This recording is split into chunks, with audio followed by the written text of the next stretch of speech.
Utilisation des manuels scolaires.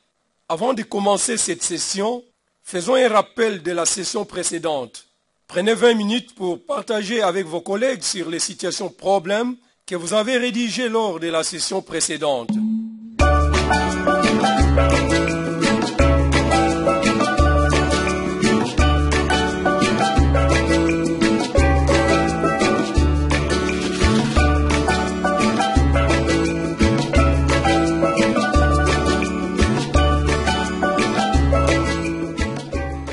Ce thème a pour compétence de base de permettre aux participants à distance d'utiliser rationnellement les manuels scolaires. Pour ce faire, ce thème est divisé en 3 activités. Les généralités sur les manuels scolaires, l'utilisation des manuels scolaires et la gestion des manuels scolaires. Commençons par la première activité qui est la généralité sur les manuels scolaires. Cette session poursuit 4 objectifs spécifiques. Le premier est de définir les concepts manuels scolaires, manuel de base, manuel de référence et les guides du maître. Le deuxième objectif est de donner la structure d'un manuel scolaire. Le troisième objectif est de montrer l'importance d'un manuel scolaire. Le quatrième, qui est le tout dernier objectif, est de sensibiliser sa communauté scolaire sur l'importance des manuels scolaires. Pour atteindre ces objectifs, commençons par la définition des concepts. Le premier concept, c'est le manuel scolaire qui est un ouvrage didactique contenant des connaissances essentielles à acquérir par les apprenants dans une branche donnée. Par exemple, les livres de calcul. Le deuxième concept, c'est le manuel de base qui est très utilisé à l'école primaire et qui se définit comme un ouvrage didactique qui est conforme au programme et dont l'usage est obligatoire. Par exemple, les livres de français. Le troisième concept, c'est le manuel de référence qui est un ouvrage didactique auquel on recourt pour enrichir ses connaissances sur le processus d'enseignement et d'apprentissage. Par exemple, le Programme national de l'enseignement primaire. Enfin, définissons le guide du maître qui est indispensable pour tout enseignant. C'est un support pédagogique qui donne à l'enseignant les principales orientations dans les pratiques de classe. Par exemple, le guide du maître pour l'enseignement du français. Abordons maintenant la structure d'un manuel scolaire. La structure d'un manuel scolaire contient en général les éléments suivants. Un sommaire ou table de matière qui indique au lecteur à quelle page il peut trouver ce qu'il cherche. 2. Préface. 3. Un avant-propos. 4. Une introduction. 5. Des chapitres. 6. Une conclusion. 7. Des annexes. 8. Un glossaire. 9. Une bibliographie. 10. Une brève biographie de l'auteur. Prenez 10 minutes et échangez sur quelle partie d'un manuel scolaire vous trouvez le plus utile.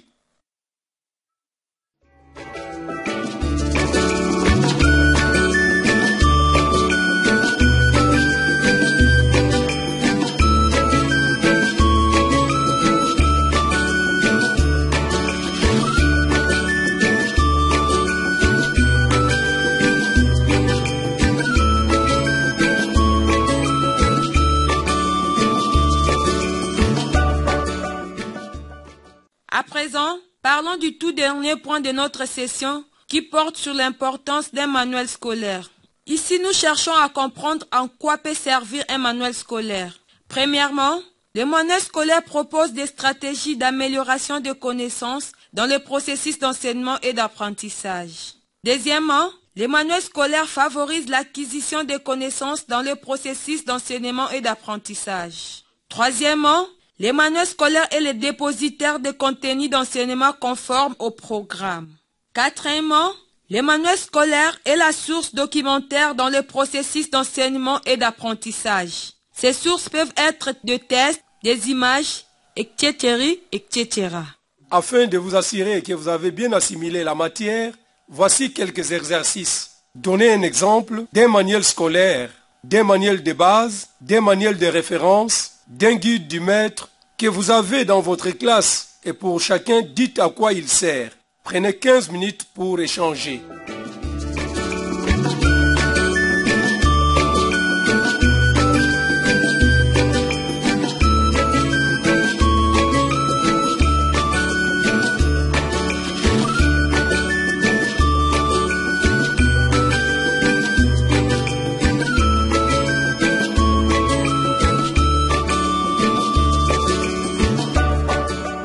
Bienvenue au module 2, session 5, chapitre 4.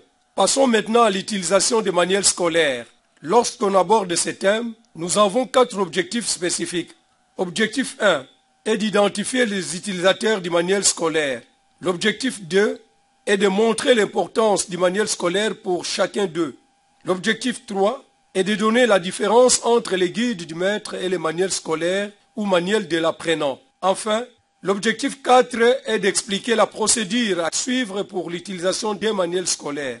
Prenez 5 minutes pour discuter et partager sur les premiers et les deuxièmes objectifs. Selon vous, qui sont les utilisateurs du manuel scolaire et quelle est l'importance du manuel scolaire pour chacun d'eux?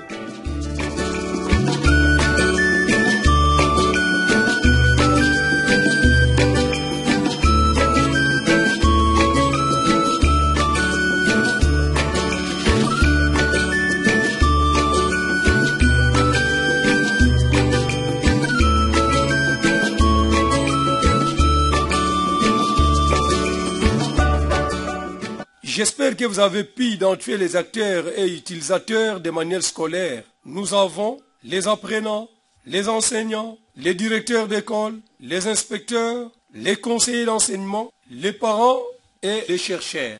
Maintenant, voilà l'importance des manuels scolaires pour chacun des acteurs et utilisateurs, en commençant par l'apprenant. Le manuel scolaire permet à l'apprenant au niveau de l'école d'assurer les apprentissages sous la conduite de l'enseignant et de la maison, de poursuivre ses apprentissages par des exercices et par la lecture.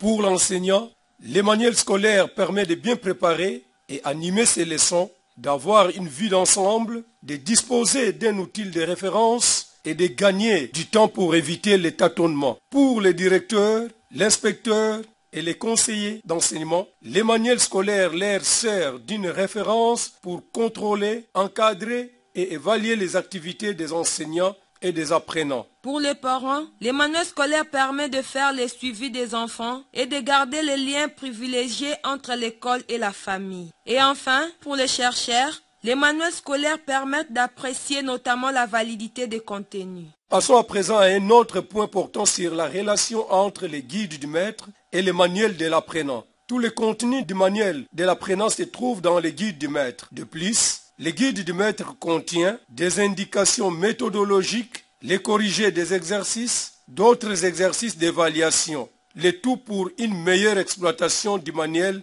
de l'apprenant. Maintenant, nous allons apprendre la procédure à suivre pour l'utilisation des manuels scolaires. Première démarche, il faut découvrir la structure du manuel qui se présente en général de la manière suivante. 1. Textes introductifs qui annoncent les grandes lignes du manuel. 2. Les chapitres qui donnent l'ordre et indiquent les contenus relatifs à un aspect abordé dans le module. Les centres d'intérêt ou les thèmes autour desquels sont regroupés plusieurs aspects y relatifs. Les annexes où l'on trouve l'explication des abréviations reprises dans les tests, ainsi que la liste de documents de référence ayant servi à la rédaction de ces manuels et qui permet au lecteur de se documenter.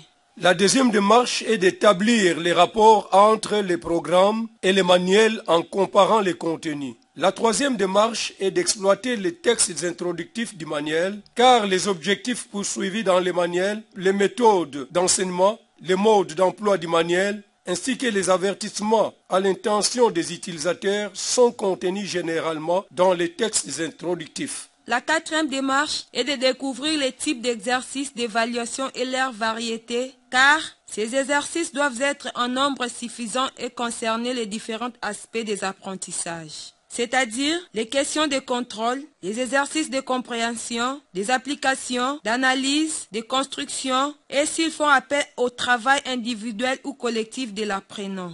La cinquième et la toute dernière démarche est d'examiner les thèmes transversaux dans les manuels. Il s'agit du genre et équité, culture de la paix, protection de l'environnement, IST et VIH-Sida. Prenez 10 minutes pour vérifier si dans vos manuels, il existe des thèmes transversaux.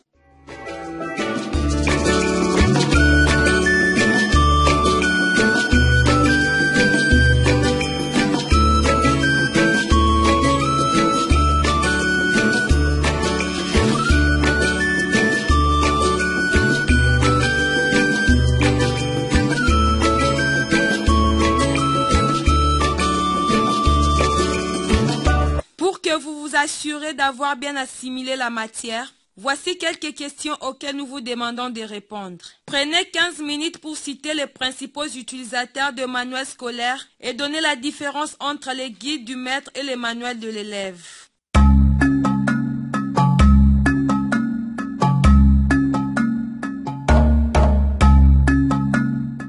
Nous voici à la fin de notre session portant sur l'utilisation des manuels scolaires. Nous avons appris les généralités et la structure d'un manuel scolaire ainsi que son importance. Les acteurs utilisateurs des manuels scolaires, l'importance pour chacun des acteurs, relation entre les manuels scolaires et la procédure à suivre pour utiliser les manuels scolaires. Nous vous remercions de votre aimable attention. Merci.